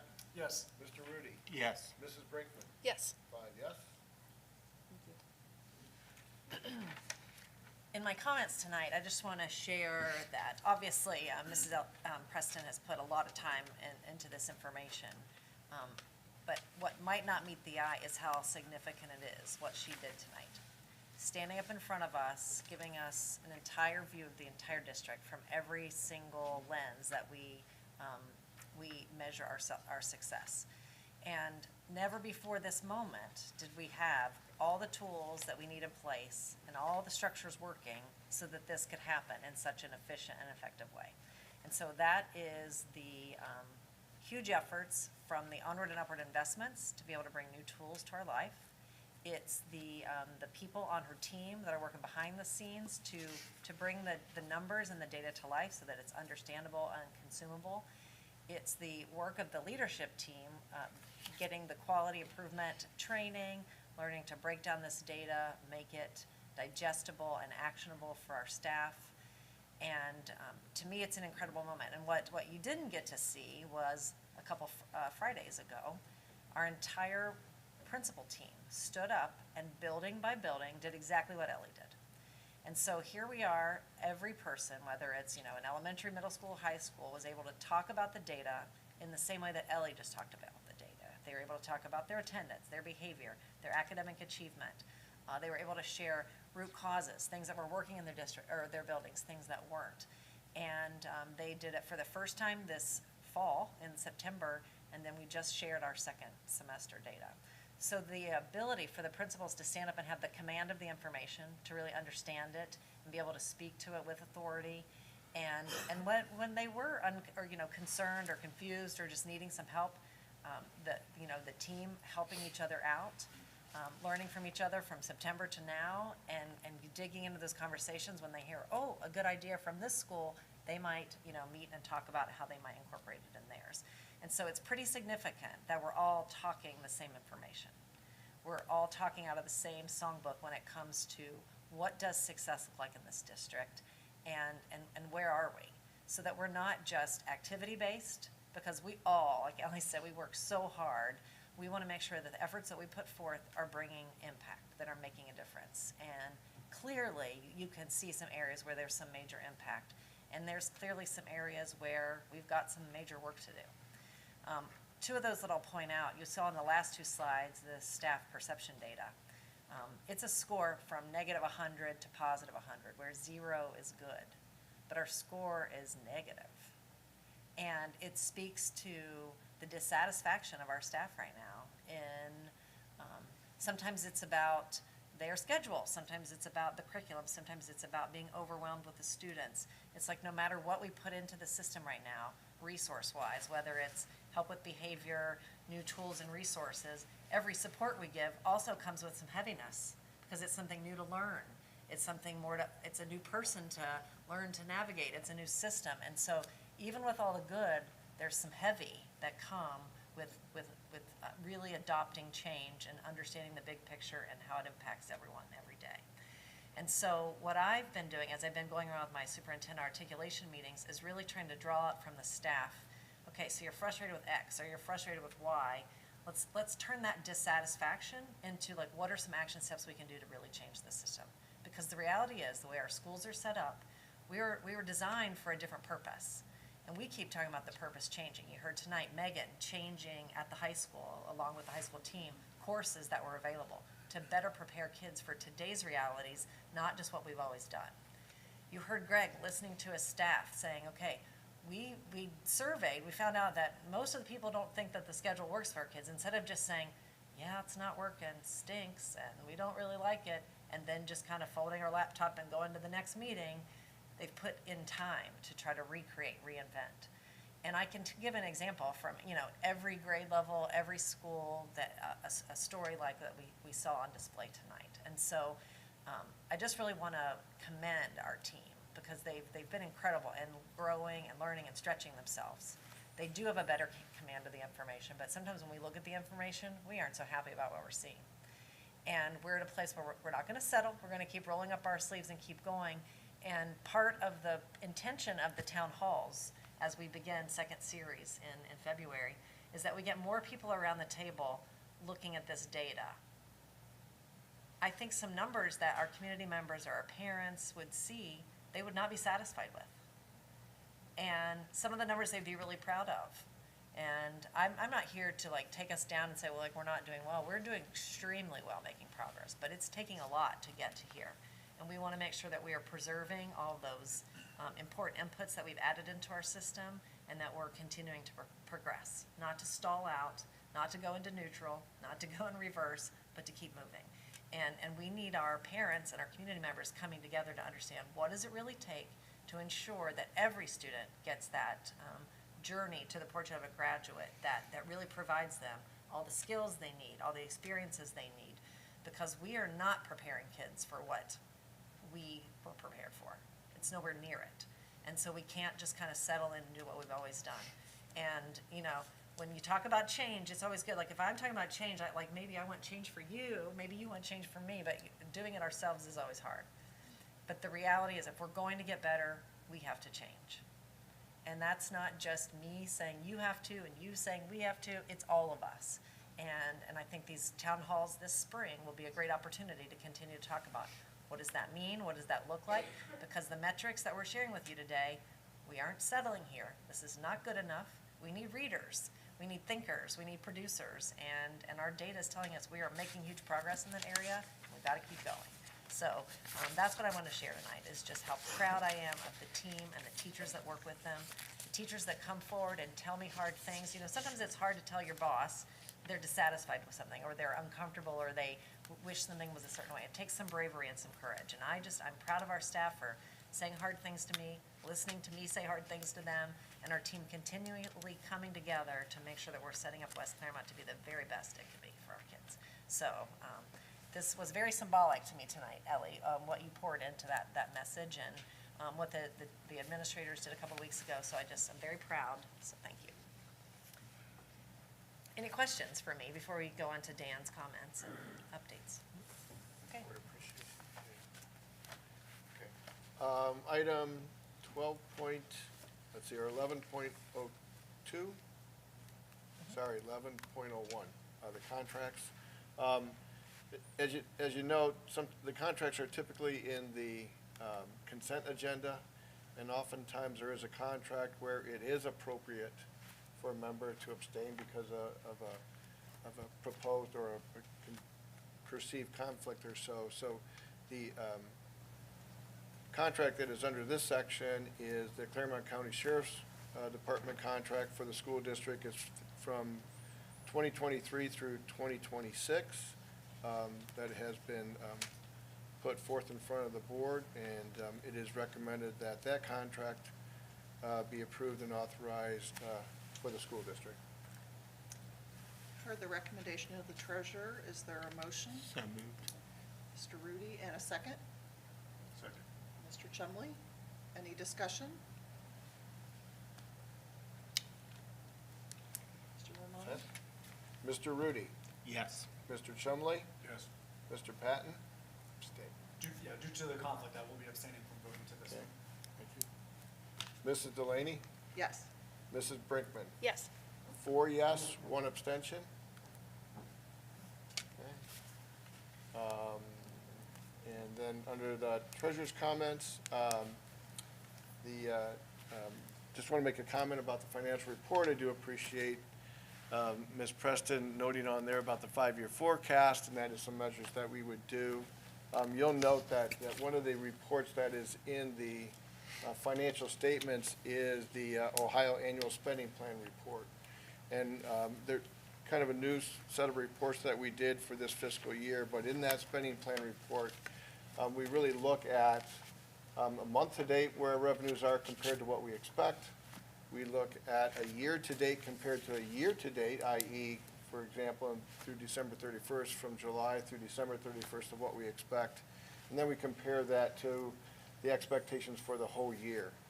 So the district in the operating fund is approximately a $92 million budget. The way we finished up from July through December 31st, our revenues are on track. That was verified not just by the dollar amount, but in early January, we received the property valuations that are sent down to the State Department of Taxation from the county auditor's office. They approve it. When we go through that calculation after the rate adjustments, the dollar amount that we put in our 5-year forecast in November is right consistent with what that dollar projection is. And so we put that dollar amount in November, not knowing what it is, but working with the county auditor, have a pretty good idea. My statement there is we are really on target, not just what we received through December 31st, but what we projected for the calendar year 23, okay, the 22 tax bills through 23. So we are actually sitting at, through December 31st, 50.2% of our revenue is in, and that's where we thought we would be, and that's where we are with the revenue. On the expense side, on the budget side with it, we're a little bit ahead of the game with that. We do spend more in the second half, i.e. January through June, but our numbers from July through December 31st of that total of that approximately $92 million, we're about at 46%. That's close to where we expect to be. Currently, we're a little bit under on our salaries. We're a little bit under on our benefits. On the purchase services and supplies, we're kind of right on track with that, okay, as that goes through for the year. Our cash balance at the end of December was $17.6 million. That's on track with what we expected it to be. As we look forward, January, and we're close to the end of January and February, we start getting our tax distributions from the county auditors.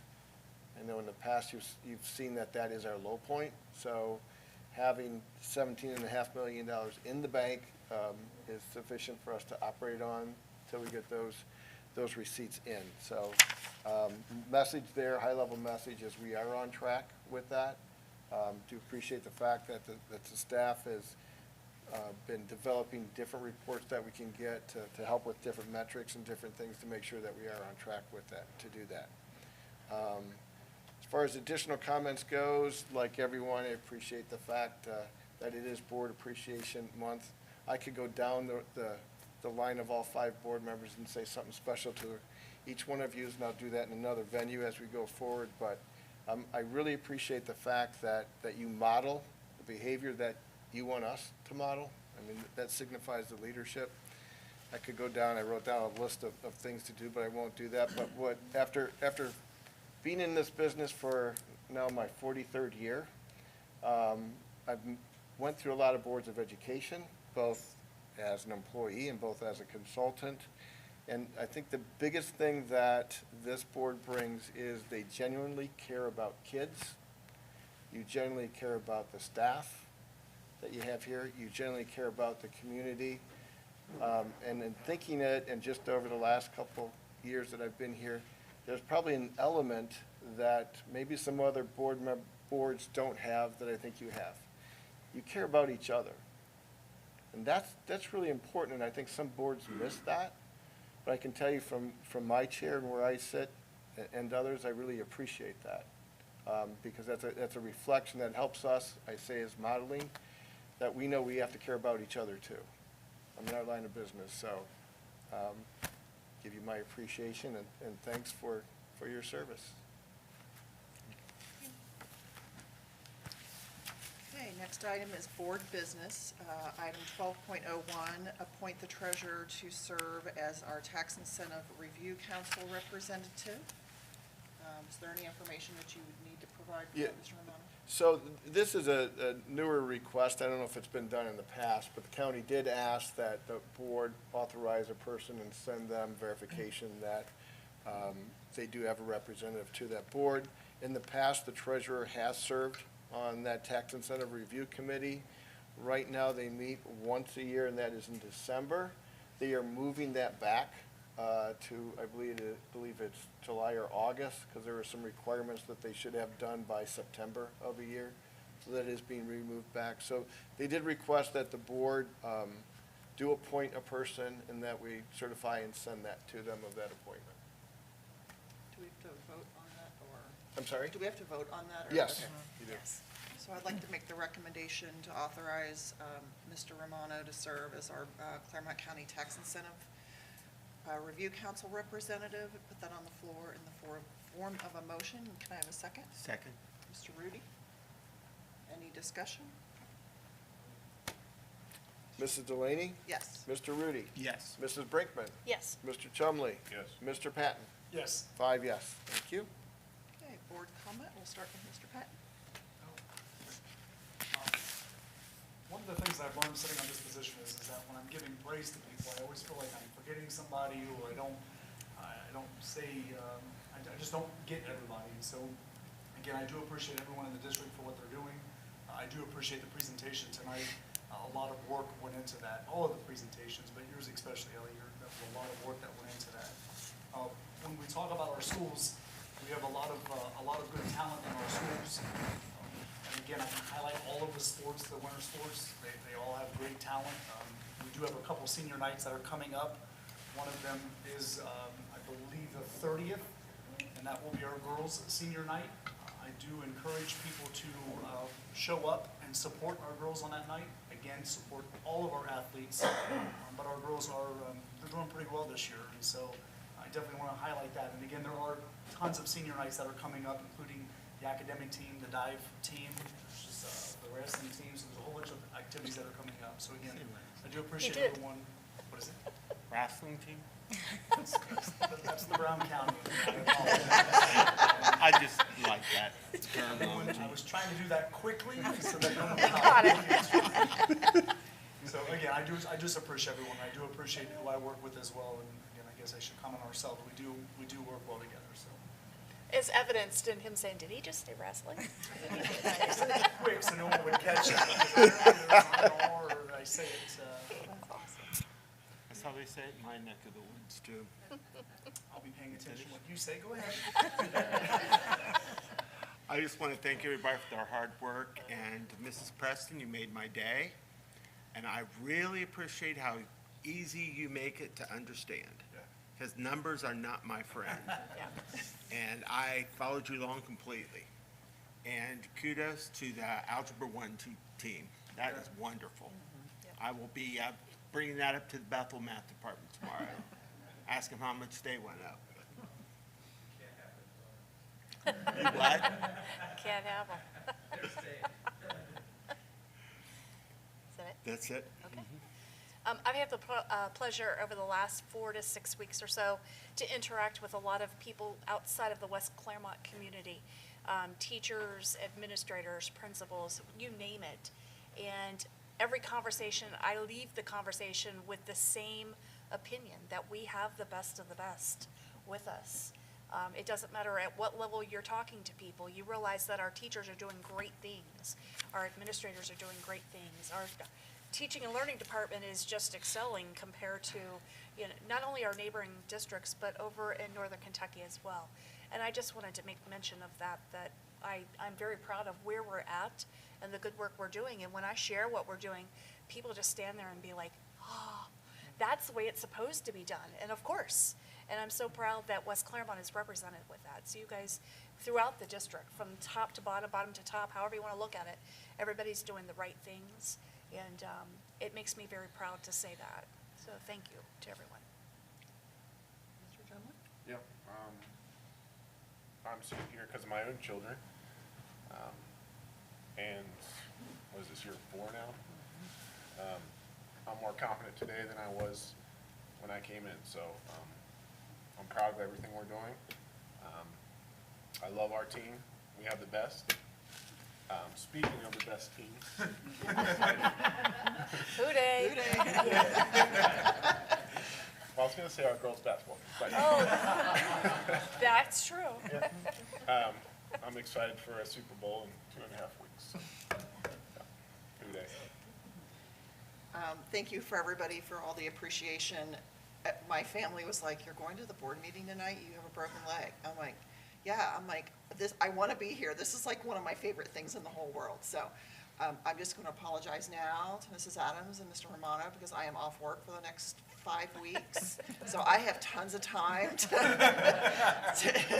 read and do all kinds of things, but it just makes me a better board member.